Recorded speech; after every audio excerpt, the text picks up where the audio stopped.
Com va la jornada del gran recapte d'aliments?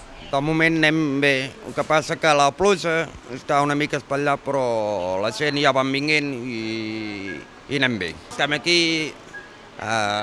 preparem capses, preparem bosses, i a la gent així els ajudem i llavors en demanem un paper amb els productes bàsics que es poden recollir i llavors al matí altra Creu Roja, per tant venen a buscar, a recollir les capses i s'emporten al magatzem.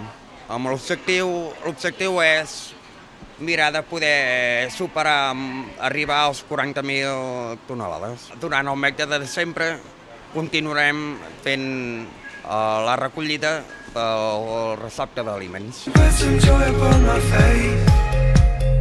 Oh, sunshine in an empty place. Take me to turn two, and babe, I'll make you stay. Oh, I can ease you of your pain. Feel you give me love again. Round and round we go, each time I hear you say, this is the way.